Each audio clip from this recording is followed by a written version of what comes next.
V knjigi Bodite koristni, 7 pravil za življenje nam Arnold Schwarzenegger prek 7 poglavij predstavi 7 napotkov oziroma 7 pravil za življenje. Takih, ki jih je treba upoštevati, če želimo to življenjsko izkušnjo bogato, v vseh pogledih. In kdo Mr. Olympiji, Terminatorju, policaju v vrtcu in guvernerju Kalifornije, vse v eni osebi, ne bi pri tem verjel? No, kdo? Torej, začnimo. Arnold ni imel lahkega otroštva, strani očeta je bil redno pretepan ter zatiran in ljudje okrog njega so zanj imeli načrte, za katere pa se Arnold ni zmenil. Že konec osnovne šole si je v mislih začel rolati podobo samega sebe, kako bo nekoč v samem vrhu svetovne bodybuilding scene. Vsakodnevno je začel sistematično premetavati uteži in 10 let kasneje prvič postal Mr. Olympija. Pravilo številka 1. Podrobno razčlenite svoje cilje in želje. Imejte jasno vizijo. Odraščal je v mali in povojno zadrgnjeni avstrijski vasici, kjer vsako odstopanje od povprečja ni bilo tolerirano. Ne glede na to ima danes Arnold na pločniku slavnih v Hollywoodu svojo zvezdo, saj je postal eden najbolj prepoznavnih filmskih igralcev na svetu. Pravilo številka 2. Ne delajte preskromnih načrtov.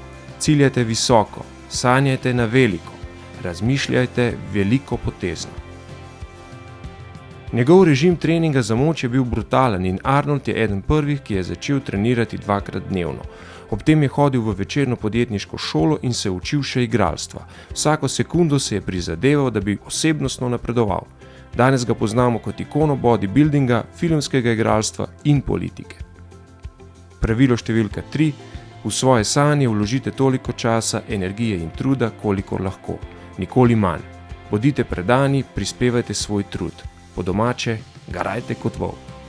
Ko je bil guverner, se je ves čas posvečal temu, da bi združil poglede demokratov in republikancev. Samo tako je bilo možno sprejeti zakonodajo, ki je v Kaliforniji marsikaj spremenila na bolje. Kot igralec pa je moral Arnold prepričati gledalce, da so verjeli v vloge, ki jih je igral. Pravilo številka 4.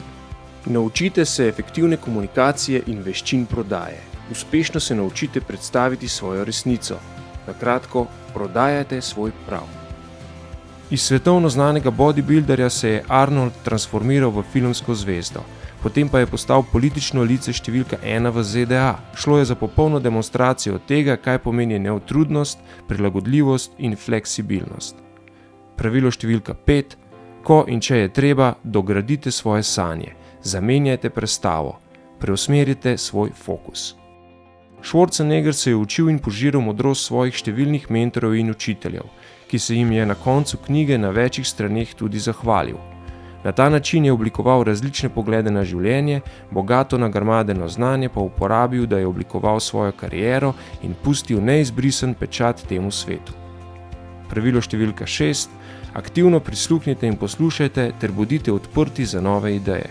Po domače, utihnite, zaprite usta in odprite svoj Namesto, da bi obupaval nad svojim dialektom, iz katerega se je številna leta norčeval v svet, ali nad svojo pojavo v osnovni šoli, ki takrat še zdaleč ni delovala kaj bodybuildersko, se je Arni ves čas trudil, da bi bil fizično in psihično močnejši, ter s tem jačal svojo samopodobo, svojo samozaupanje.